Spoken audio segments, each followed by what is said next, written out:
Assalamualaikum warahmatullahi wabarakatuh. Saya Purnama Sari. Di sini kami dari kelompok 1 akan menjelaskan materi kami, yaitu tentang vibrasi kristal, yang dimana sebelumnya kelompok 1 beranggotakan Dila Oktariani, Desi Gustianingsi, Dwita Rizky Amalia, dan saya sendiri Purnama Sari.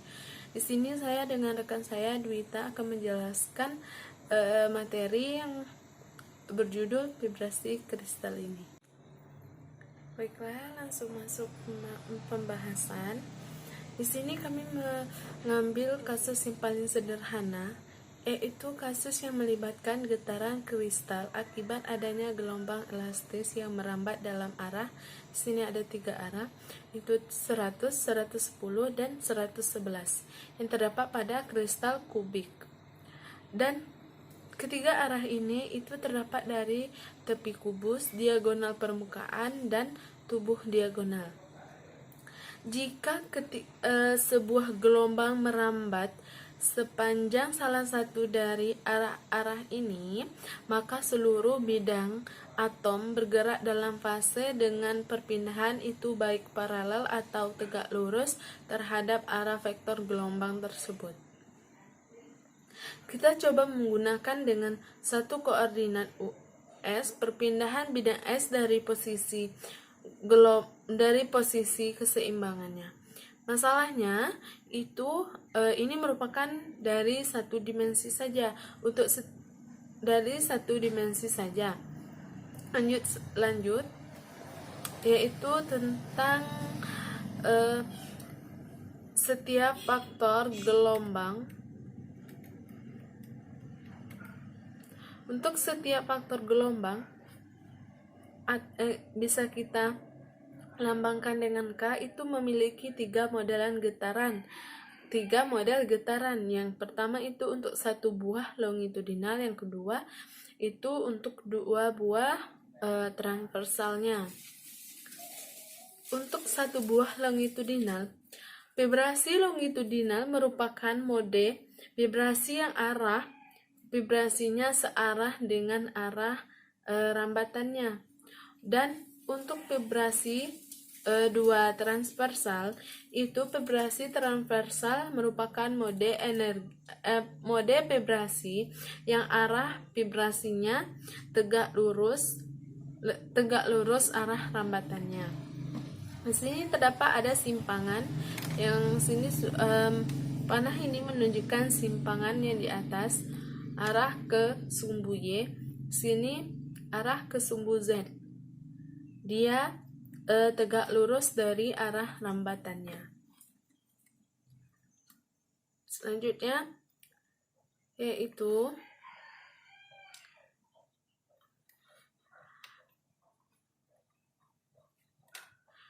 kita anggap bahwa kristal akan merespon.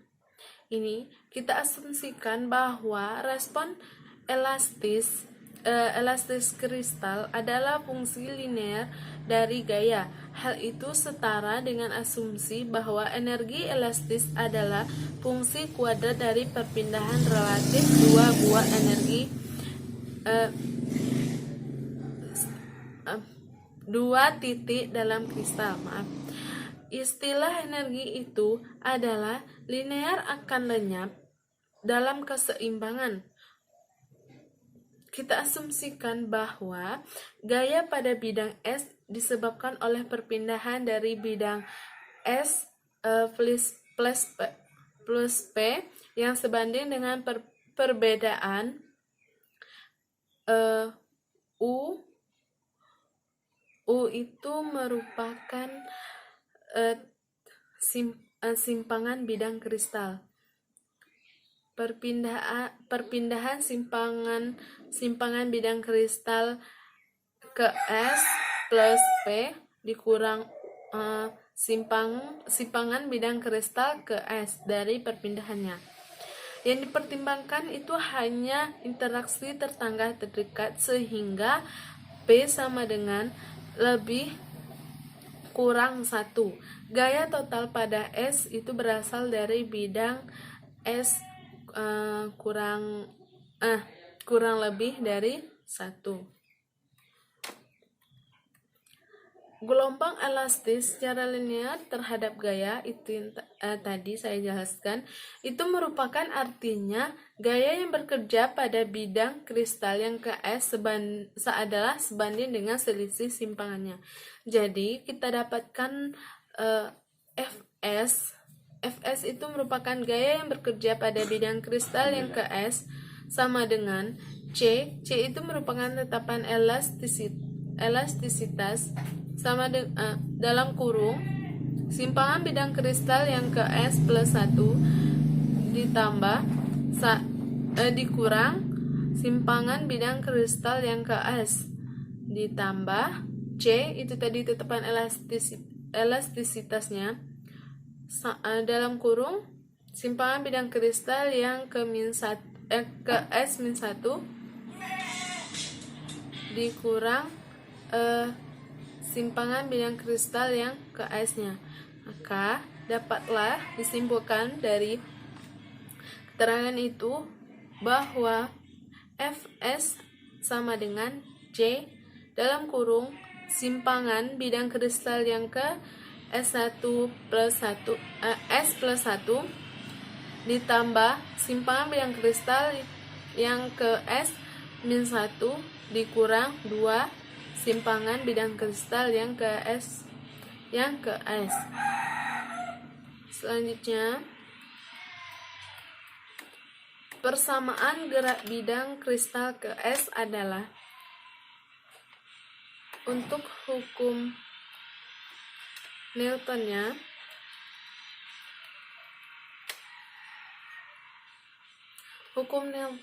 sigma F sama dengan M kali A. Untuk hooknya F sama dengan C kali delta X. Dari kedua persamaan di atas kita akan memperoleh M dikali A sama dengan C dikali delta X. Maka M per D kuadrat US per DT kuadrat sama dengan C, kita masukkan US-nya tadi, kita masukkan Fs-nya tadi, dapatlah C sama C dalam kurung US plus 1 ditambah US min 1 dikurang 2S.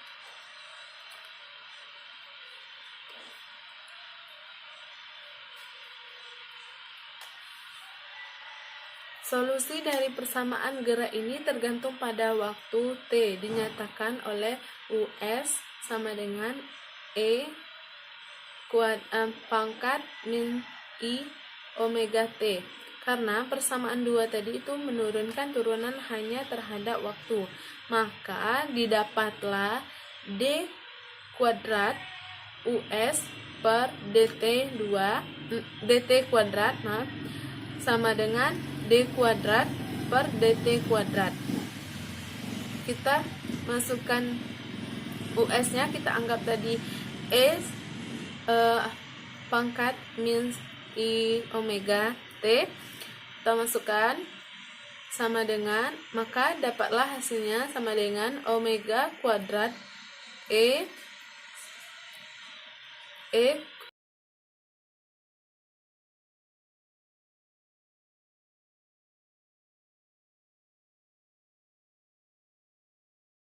pangkat min 1 omega T.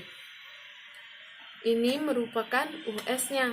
Jadi kesimpulannya itu dapatlah D kuadrat US per DT kuadrat sama dengan min omega kuadrat dikali US. Sehingga untuk persamaan 2 dapat ditulis omega kuadrat dikali M dikali U simpangan bidang kristal ke S sama dengan C buka kurung US plus 1 ditambah US min 1 dikurang 2 US.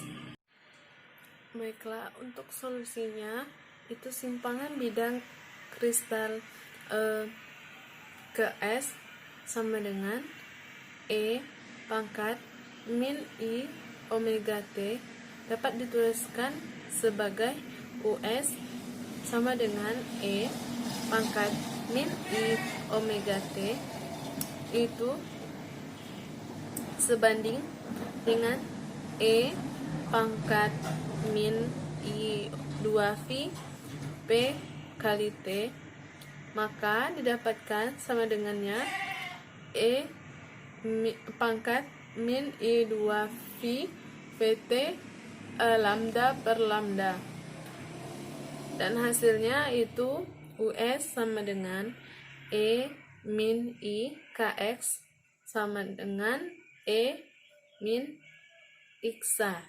Secara lengkap, US dapat ditulis sebagai US sama dengan U kali E pangkat min Xa. Itu untuk persamaan 4-nya. U itu merupakan amplitudo, karena itu U S plus 1 sama dengan U dikali E min I K dalam kurung S plus 1 A, dan sama dengannya U dikali E pangkat min I, atau langsung saja kita sebutkan dengan Xa dikali E pangkat plus IK, dan hasilnya yaitu U S plus 1 sama dengan US dikali E pangkat IK, itu untuk persamaan 5-nya.